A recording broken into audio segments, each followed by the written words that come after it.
very, very strange circumstances. I'll go through it quickly. This woman right here, car parked off the highway next to a lake in Indiana. They searched the lake for a week. The FBI brought in a team and searched the lake.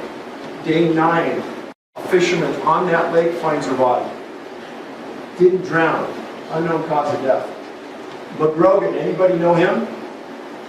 Happened right near here. Happened just outside of Dale.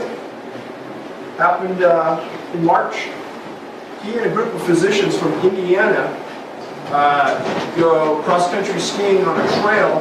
They're going to go backpacking for 3 or 4 days. McGrogan's carrying, he's a physician from Indiana, and he's carrying GPS, cell phone. Everybody sits on the trail and they say, oh, he says, hey, I'm going to go up ahead, I'll meet you at the next stop. They say, sure. He takes off, goes ahead. They get to the next stop, he's not there. Well, maybe he's going to meet us at the next stop. They go to the next stop, they know something's wrong.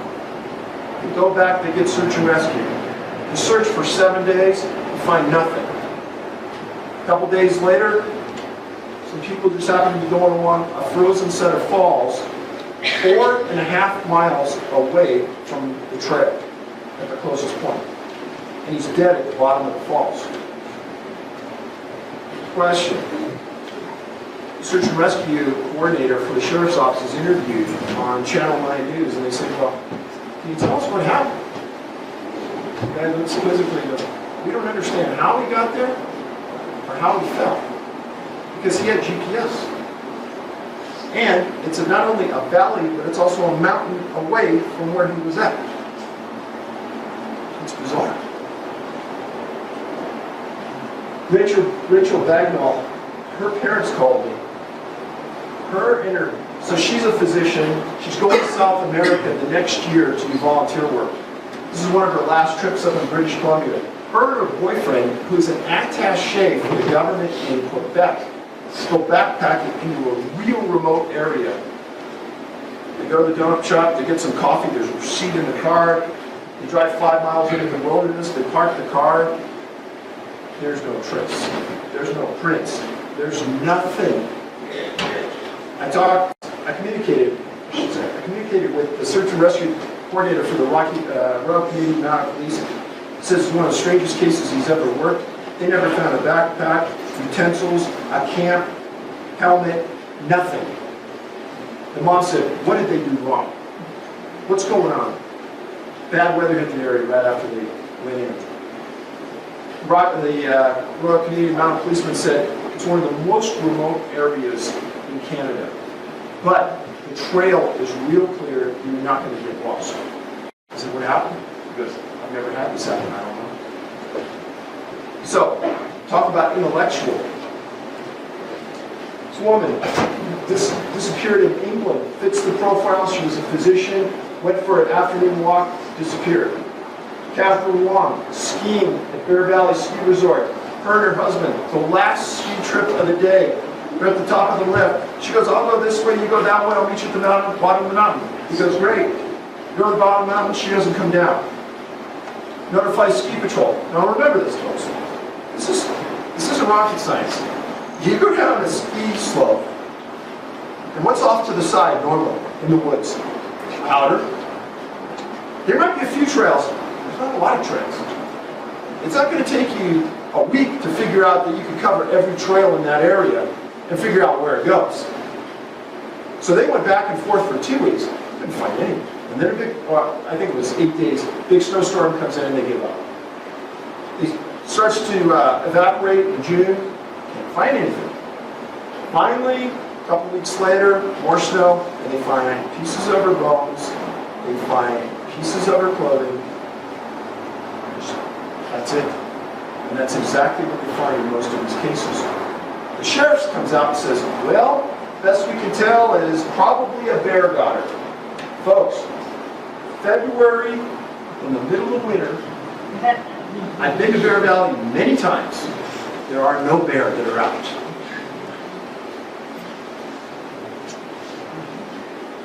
Joe Elliott Lakes Lake, Crater of the Moons National Park. Anybody ever heard of that case?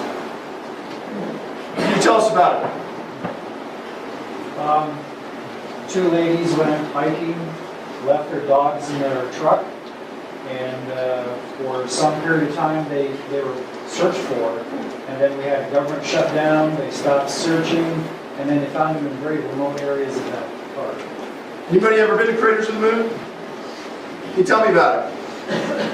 It's desolate. There's coffee. Easy walking? Easy walking off the trail? Well, they don't really like to walk on the trails. They have a farm. Pretty well defined. Yeah. I mean, you don't have to walk on it. Small for walks. You have to walk. Treacherous. Yeah. So both these ladies, one is a physician and one is a retired school teacher. And let me explain that these are large women, okay? And their family said they're not going off the trail. And they're not going out of sight of their truck because their dogs are there. And they're not leaving their dogs in the truck for more than an hour. There's no way. So they start searching with that mindset. And they're not having any luck. And then they start expanding. A week into the search, and a mile into the lava field, they find one deceased. They keep searching, and out further and further. A month into the search, they find Blakesley 2.5 miles in an area that had overflights for the previous month, deceased. I filed the Freedom of Information Act on this case. The Park Service delayed the response for 9 months. I got a 1-page flyer that explains that those two were missing, and they said, we didn't write any reports or write any memos about this case, but the local sheriff's department did.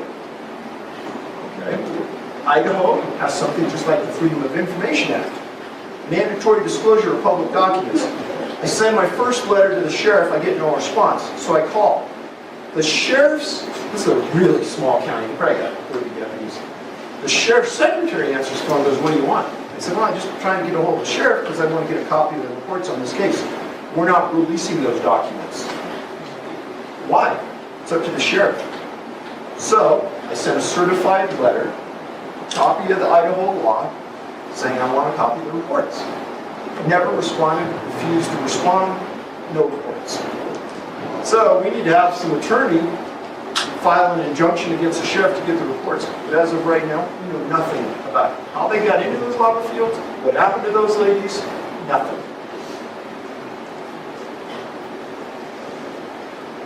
This man right here, I'm showing you that this is an international issue for a reason. It'll become apparent pretty soon. This man was a physician in the Ukraine, took a walk in a park right on the outskirts of Kiev. Right on the outskirts, but it's a pretty wild area. Disappeared, never found. Big search, never found. This man in Tucson, Arizona, was staying at an off-site facility, disappeared, right on the edge of the mountains. Searched for a week, didn't find him. 9th day, they find him about 100 yards behind the building, deceased. Cause of death, undetermined. It's another thing on these cases, very strange. Coroners can't determine the cause of death.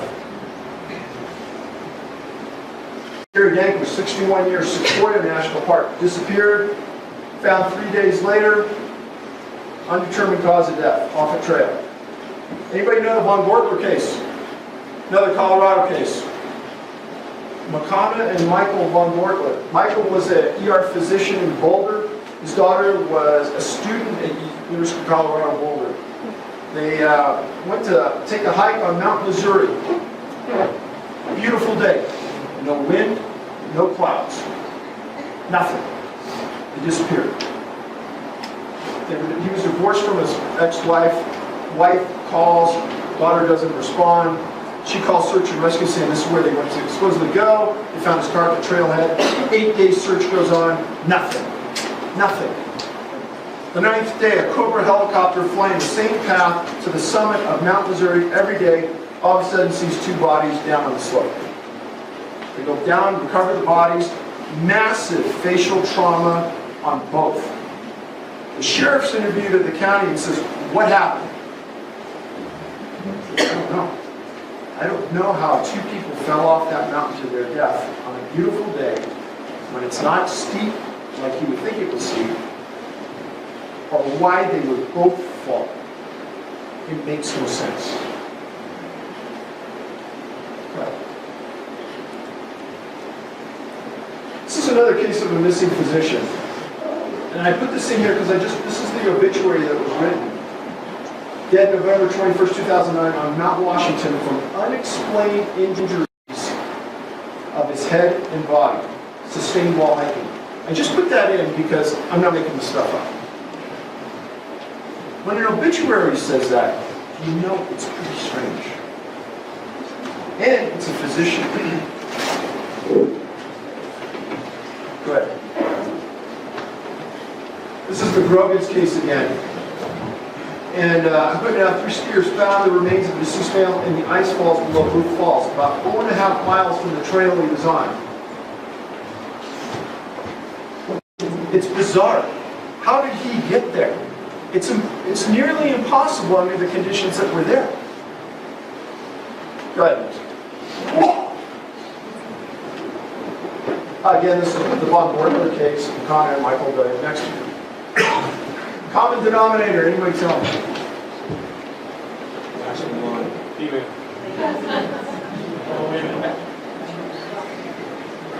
Obviously all women, Female. but all ladies that were never found. Teresa Beer, Shut-Eye Peak, very, very near Yosemite, the largest cluster of missing people in the world. Stacy Erick's Yosemite. The only case I've ever talked to the National Park Service for, and they told me blatantly, you will never see that case. And I asked why, and they said, because we're not going to give it to you. That's why. And they didn't give a reason. Now, there's a big difference. Criminal cases that police investigate and missing person cases. Criminal cases have a possibility of going for prosecution. So maybe they're not going to tell you all the facts because they don't want all the facts out. Missing people is a total animal, different animal altogether. There's no crime that's occurred. They identified that. Harris's case, classified missing person. I asked the guy, are there any suspects? No. Is it a criminal case? No. Is it just missing persons? Yes. Why aren't you releasing it? None of your business. Stacy was with her dad and a group of 6 other people on horseback riding through the backcountry. They got off for the night. She walked up to a peak with an elderly man who sat there, and everybody saw him sit there. She says, I'm walking down to that lake to take some pictures. Everybody sees her go out of sight down into that valley. The only thing they ever found was the lens cap of her camera on the trail as she entered the lake region. She was never found. Nothing about her was ever found. Trinity Gibson, Great Smoky Mountain National Park, was with a group on a field trip. Everybody in the group is watching Stacy walk down the trail ahead of them. She steps to the side of the trail and she looks off the trail like as though, this is the words of the people in her class, she's looking at something. She steps off the trail, people are 100 feet behind her. They walk up, she's not there, she's never seen again. There were accusations that she ran away, and that's how she disappeared. Well, that was in 1976, and no one has ever seen her or ever heard of her again. By the way, there were 3 disappearances in Great Smoky Mountain National Park in a fairly short period of time, and all 3 of those people were never found. Lynn Olson, Pinedale, Wyoming. Her grandparents owned a dude ranch in one of the most beautiful areas you could ever imagine. Anybody ever been to Green River Lakes? That's where it happened. Back then, her parents owned this little mountaintop right at the end of the lakes, a serene location. Her brother sees her walk down to the bottom of the lake as though she's going to sunbathe. After a while, nobody sees her. Huge search. On the top of this knoll, they find a pile of her clothes. She's never found again. She's never heard of again. And where that mountain goes, there's long ways of nothing but wilderness. Marjorie West disappears in northern Pennsylvania, picking wildflowers. Anna Christian Waters disappears in Halfmoon Bay in her backyard in a very rural region right after a storm. Thelma Melton, Great Smoky Mountain National Park, on the trail, walking ahead of a group of other women. She gets out of sight on the trail, disappears, never seen again, never heard of. Lori McDonald, on the trail with her family, Says, I'm getting tired, I'm going back. This is right near the Oklahoma border. She goes back. People in the parking lot said she never got back to the car. Huge search, she's never seen it again. Ruth Jacobus, Amador County, right on the verge of Yosemite. Her husband is out tilling a field on a tractor, and she's just riding along and they're talking. He drops her off 200 feet from their house. Tracks show she never got back to the house, never found, never seen again. Common denominator. Anybody tell me this one? This might be a hard one.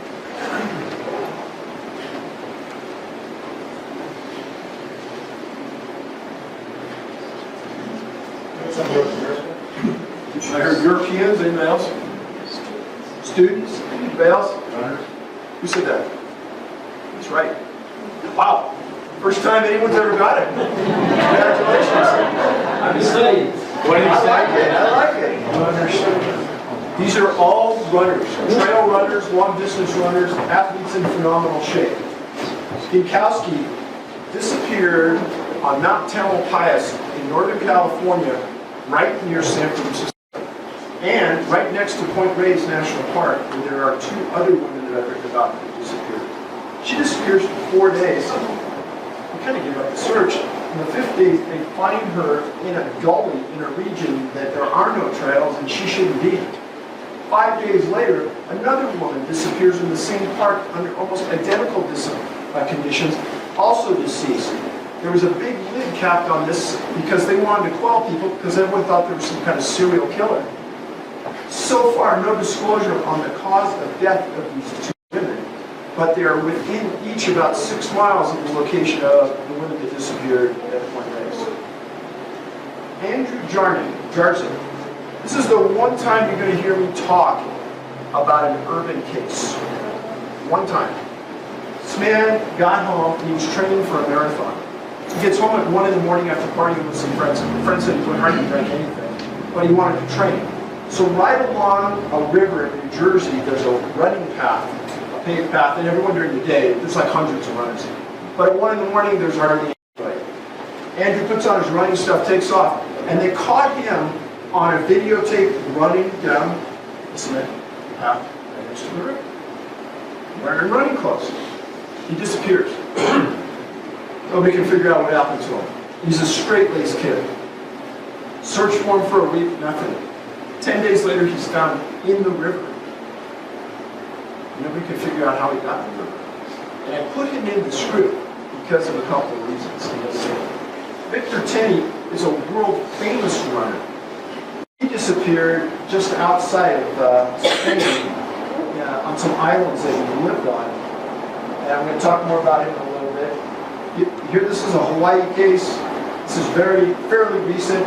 It's from the European region. Disappeared on a run on a trail in Hawaii, found at the bottom of a cliff. Jonathan Ajay was at the Devil's Punch Bowl in Southern California. LA County Sheriff went for a day run before he went to work. Talk about more about him. Mika True. Have you ever heard of him? World famous trail runner. I'm talking super famous. Disappeared in New Mexico on a run. Found dead, half laying in a creek with his shoes off. Boucher, Ontario, lived right next to one of the Great Lakes. Every morning for 20 years, the man got up and went running before he went to work. He was a science teacher. One morning he didn't come back. Huge search. And we're talking, it was like 10 degrees below zero, but every morning he ran. The lake was frozen solid. He lived and he ran through a wildlife area. They didn't find him. After everything starts to thaw out, they find one of his shoes in an area that had been searched 10 times. Then they find his body up off the lake, dead. No shoes on. No cause of death on him yet either. But he wasn't there. Everybody says he wasn't there. Searched 50 times. Michael Lamonte, if you guys read my books, Seaward, Alaska, he was running the Mount Marathon race. Last person up the mountain. One of the timers says, hey, you want me to walk with you or anything? He goes, no, I'm good. This is my first race. It's a heck of a steep climb. He goes, I'm going to make it. So the timer goes down the fast way, Michael goes around the backside. There's no place, folks, look this up when you get home. Mount Marathon, Seward, Alaska, look at the pictures. Not a lot of places to get lost. Not only did he get lost, they never found him. Anybody ever watch Alaska State Troopers? The show? There's a 15-minute segment in one show about this event because it's so strange. This is, anyhow, no signs of trauma, body believed. They can't figure out why the guy died. Next. This is the area of Devil's Punch Bowl. What I write about is that people oftentimes disappear in the area where there's devil or hell or some unusual connotation to the area. Anybody know where Devil's Lookout is over by Deckers? So, well, you read my books and I'll talk a little bit about it later. There's a couple of people that have disappeared in that region. Very strange cases. This area right here is where he disappeared. Now let's talk about boulders and granite having something to do, but I don't know what. Ajay disappears June 11th. He was a canine officer. On June 25th, his dog died. How strange is that? Of natural conditions. It's very strange. And he was never found. LA County threw everything into this search. He was off duty, but they threw everything into it. They couldn't believe they didn't find him. Next. Again, this is Mate and Mount Marathon, right? Mika True. They said he died of cardiomyopathy. The interesting thing about that is that his legs were in 10 inches of water, his shoes were off, creek bed, lack of shoes. They didn't find him for days. Next. And Victor Tenney, triathlete, ran in the that big triathlon race in Hawaii. Yeah, ran that. He was world class. This is the area that he disappeared on during a hike. There's nothing to disappear on. There's nothing to hide in. And there's a lot of these disappearances like this.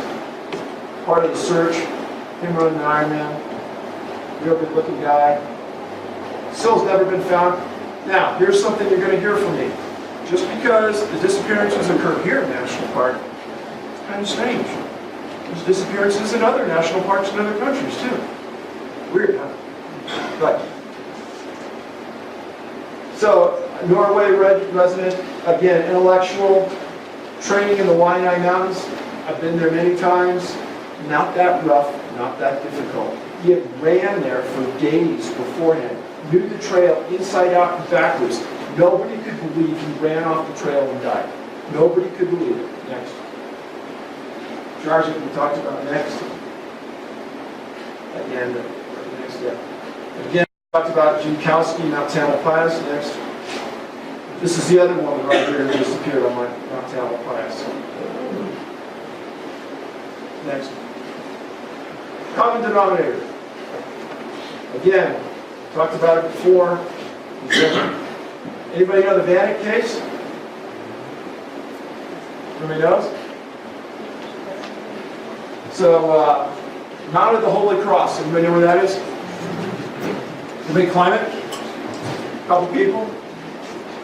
So she was climbing it with a friend on September 24th, 2005. She's within 400 feet of the summit, and she says, I'm going to sit down and just wait. I'm getting too tired. I'm not going anywhere. You summit, I'll be right here. Don't worry. The guy summits, is back within a short period of time. She's not there. Scratch her head because she is a triathlete herself. This goes back to the runners and the athletes that disappeared. She's also a mother of two. Never found, never seen again. A massive search. Massive. They bring in cadaver dogs weeks later. They bring in canines. They can't find a scent. They can't find anything on this lady. Cheeseman Reservoir. Within 5 miles of Devil's Lookout over there by Deckers, Teresa Schmidt is with her husband, who's a physician, at a physician's conference at Lost Valley Guest Ranch. She says she's going to go up here on this peak and just go for a short day hike. This was right after a fire the year before had wiped out that area and there were no trees. It was pretty barren. Right up above Cheeseman Reservoir. They find one track on this side of the ridge and one track on the other side. She's never found. Talked about Eris Gibson. Christine Kalika, Terrace Bay, Ontario. She went for a hike while she was, a morning run in an area right next to a lake. Kind of thick with bush, but it was a big path. It wasn't dirt. She disappeared. Huge search. Dogs found nothing. Susan Adams, with her husband, went backpacking into the Bitterroot Mountains, Bitterroot Wilderness. They've got a big camp. There's like 8 or 9 people in this camp. It's a professional elk hunting camp set up in the middle of nowhere. She tells her husband, I'm just going to walk 100 yards out here to take some pictures. I'll be right back. She walks out. Everybody in camp sees her go. Doesn't come back. They get on their sat phones, calling the army, everybody, search. Never found. Camera never found. Nothing she had on was ever found. Gone.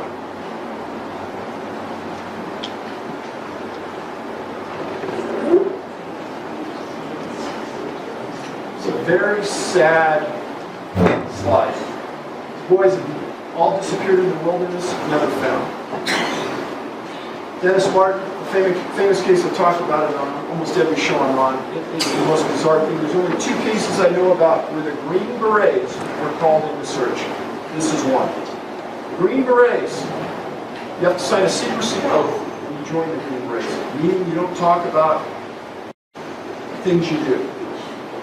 99.99999% of the time, National Guardsmen are brought in to help with searches. Who are National Guardsmen? They're people from our community. They're you and me that are going out to help the search. This time the Green Berets are called in. They tell Rocky Mountain, or Big Smoky Mountain National Park Rangers, we don't need your help. We'll search alone. They set up their own communication system. They search alone for a week. They get back in their helicopters and leave. Dennis never found. Dennis Johnson, Yellowstone National Park, disappears. At the same time, his sister disappeared. His sister's found a few hours later. Dennis is never found. Is she alive or dead? Alive. Anybody remember the Chris Vigil case? Grey Rock Mountain, out of Fort Collins. Very, very famous case. I'm going to talk a lot about it later. I guarantee you, unless you read my books, you never heard of this case. Alfred Beelart's 4 years old, disappeared Rocky Mountain National Park. Another very famous case that you probably never heard about, you should know about. Never found. Chris Harvey, Hinsdale County, near Pagosa Springs. Anybody ever heard of that case? 14-year-old boy out walking his dog from his parents' summer home up against the national wilderness. Disappeared, never found. Sheriff said, I'll give you the case, I'll give you the case, I'll give you the case. Never gave me the case. Said he was going to put a special team on it to investigate it. They have about 10 deputies in the whole county. They never did anything. Refused to give up the case. I don't think he has the case. I think it's gone. Douglas Lake, Newcomb, New York, at his family's compound in the wilderness, disappears. This case and the Martin case are the only 2 cases I know of Green Berets brought in. They tracked Douglas Lake up around northern New York in a 40-mile span through the roughest part of New York in the high peaks, and lost him in the middle of a swamp and was never found. Sammy Belkey, Crater Lake National Park, autism. Him and his dad, he got out of the car, ran to the top of a small bluff, took off running. His dad got to the top of the bluff, couldn't believe he didn't see him. Huge search, Sammy Belkey, never found. Crater Lake National Park, Derek Anderson, cutting down a Christmas tree just on the periphery of the national park, disappeared with his dad and his grandfather, never found. Edward Nye, just on the outskirts of Crater Lake National Park, on a church outing, fishing, disappeared, never found. James Borton Kirchner, North Lake Tahoe, his parents drove up to their summer home next to the wilderness. They have a swing. James gets out, gets on the swing. Everybody gets out of their car, runs in the house. His 14-year-old brother says he wasn't in the house 30 seconds. He comes back outside. The swing is still swinging. His brother's gone. They start yelling for his brother. He's too cold. They start searching for him. Never found him. Now, how many people in here have kids? Raise your hand. Hi. You have kids. Okay, let's stop this. Just go ahead and leave that up right now. Let me ask you a question. 2-year-old in the wilderness, how far could that 2-year-old go in one day? If you were the search coordinator, how far would you set your perimeter at? Mile. Mile. How high up would your 2-year-old climb? Never. They'll go downhill. Anybody else think they'll go uphill? Anybody? Okay, let's say they could go uphill. How far uphill would a 2-year-old go? 50 yards. Anybody else? Huh? 15 feet. 15 feet. Only somebody that's close, right? Right. Okay, so think about that as we move forward tonight. And you're going to hear some things that a lot of search and rescue people, and a lot of law enforcement people want to reconcile in their mind because it's the impossible. I had 2 kids. I know that my kids are born lazy most of the time. But anyway. But, unless they're playing sports. Okay, next slide. Charles McCullers. We're going to talk something about impossible journeys. McCullers went to Crater Lake National Park right before he was to enter college because he wanted to photograph the national parks during the winter months. So he went to Crater Lake, January 29th. People saw him come into the park and saw him walk up to the rim of this giant lake in a giant volcanic basin. It's one of the most beautiful parks you will ever go to. The water in it is absolutely pure. The scenes are gorgeous. So, McCullers goes there, don't really think too much about it, and he disappears. Now, his father comes out, and he says, no, this isn't right. He tries to get the FBI to investigate it, they say no. He tries to get the National Park to help. They essentially say, there's no place for him to go. There's 20-foot drifts of snow. We looked all around, there's no path leading the way. He didn't come in on cross-country skis. He didn't have any snowshoes. We don't know where he went. He probably went back to the city and just fell out of society, right? Next. I'll go back to that. So, make a long story short, his dad comes out 3 times, and he leaves the Rangers a list of what would be in his son's backpack. And one of the things, small day pack, was a Volkswagen key, and you know on some of the Volkswagen older keys there's like a VW etched in at the top? It's one of the things. Fast forward to October 76, and 12 miles into the wilderness, there's some backpackers in there, and they find some things that make them uncomfortable. Well, they ended up finding the backpack hanging on a tree. And they thought they found some bones.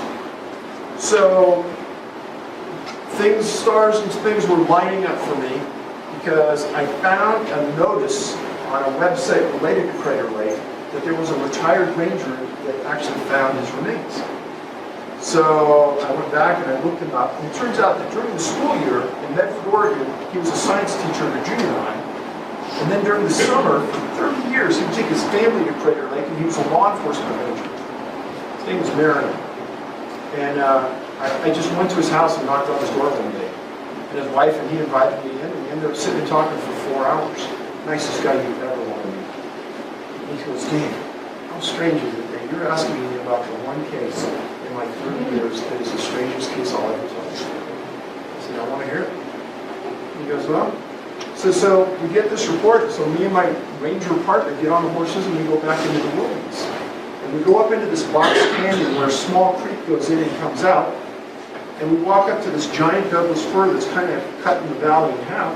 And I step up to the top of the Douglas fir and I'm looking down the other side, and I see, because imagine that if you took your pants off, you unbuckled your belt, unbuttoned your button, dropped your fly, and dropped your pants down to your shoes.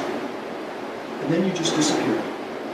I'm looking down at that scene, but I'm seeing socks with no shoes. And I see one broken tibia, shin bone, in the right leg. But that's it. And I reach down and I touch the socks, and there's no bones in the socks. But there's nothing else. And on the other side, there's the top of a skull sitting there, and little tiny fragments of bones. He says, I'm not a brain surgeon, Dave, but he goes, I've recovered a lot of bodies in the woods over the years. I've never not found boots. 100 years somebody's missing. I'll find their boots. I also never found his coat, his camera, or his knife. And my partner and I said, something is really wrong. So they put up perimeter tape, they leave, and they call in an FBI evidence response team from Portland. They flew in by helicopter and they worked that scene for 10 days. Two things about this. It was, in the words of Mary, impossible for that boy to get from where he was at Lakeside to where he was found in the middle of winter. Impossible. What killed him, they couldn't determine. But the bone chips were so small. And he said there was underwear inside there, but they never found shoes, never found his coat, never found his camera, never found his knife. He said, he goes, I got to tell you, I don't believe it was natural or what happened there because I don't know what happened. It wasn't normal.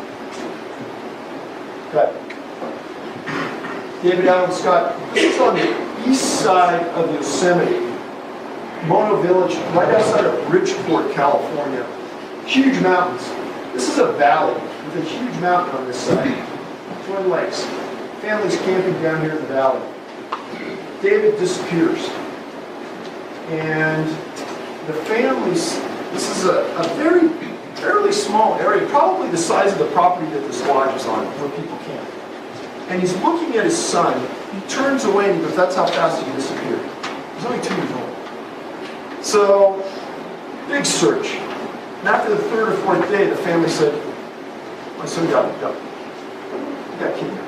And you hear this from families more and more in these cases. So they bring in a set of dogs, and the dogs start crisscrossing their way up the side of this giant mountain. And the family's laughing, saying, my son didn't go up there. And his handler's saying, your son's sense there. Next one. So this is kind of a Google view of this mountain is huge. It disappears here. So there's a zigzag switchback trail with nothing on the side of this mountain. You're way up there. And you can sit and you can look down at the lake as you're switchbacking going up. So they go up this, and they go back over the top of this down into a little valley. The dog stops tracking, but they bring in the Air Force and the Army, and they start combing this area. One of the guys starts walking up the side of this mountain, and he's now 3,000 feet above the valley floor. He goes around a boulder, and there is David Scott, naked except for the eye. So they interviewed this Air Force man, and they said, was there any obvious sign of injury to the boy? Or because you need to talk to the sheriff. I'm not saying anything. The other thing about this, as you're at the campsite, you can see who's traversing that trail up the side of the mountain. So how David Allen Scott got here is the $1 million question. Garrett Bardsley, Kruger Lake, Anita Mountains, 12 years old. He and his dad were fishing with a group of scouts. Everyone's asleep back at the campsite, and Garrett and his dad are fishing at the lake in the early morning. He partially falls in, gets his shoes and socks wet, and he goes, hey Dad, I'm going to go back to camp, change my shoes and socks, and get right back. So, it's about 100 yards back to the camp. And it's through a short tree line, and then you're at the camp. He goes, yeah, go ahead. His dad says, I watch him walk back and go through the tree line. The other side of him. An hour goes by. He doesn't come back. His dad goes back. People say, hey, wait a minute. Giant search. They find one thing at Garrett's. They find his sock 390 feet above the trail in a group of boulders. He's never found it. Next. Jill Hatch. There's actually somebody, this is within probably 25 miles of where that firefighter paramedic from Arcadia is. Kind of strange. 7 years old, fishing with her dad in an area called Camp Shidek. And she and her dog were hanging out together. She tells her dad, hey, I'm going to go down the creek and get back to mom or something. She disappears. impossible to get lost because she's following the creek back to camp. They search and search and search.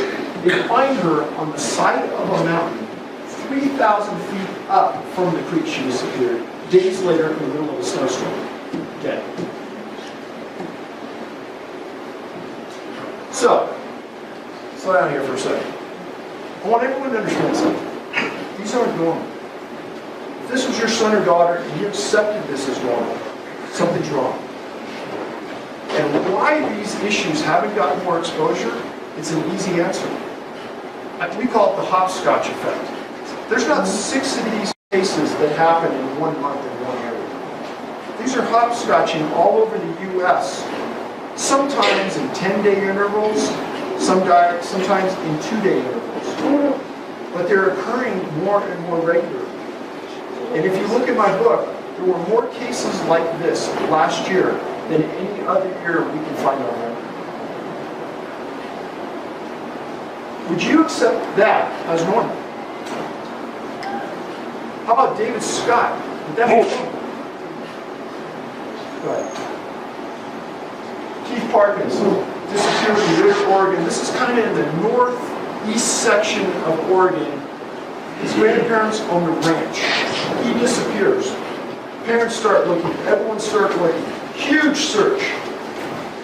19 hours later, over 2 mountain ranges, 3 creeks, and 4 barbed wire fences, 2-year-old Keith Parkins is found unconscious in a dry creek bed on the fringe of death from exposure. Lives. Believable journey? Now, you want to know the real killer that everybody on our team was? You know who found him? His dad. His dad was with 3 other people searching that creek bed and found his son. There's not one search and rescue person in the world that will tell you to search 19 hours later, 12 miles out for a 2-year-old boy. Why were they at that location at that time? The only explanation can be something real strange was going out there and they knew that it was. So, I got orders from Jim that I was supposed to take a break 25 minutes ago. So I'm really sorry. Let's take a 15-minute break and we'll come back together and hit it again.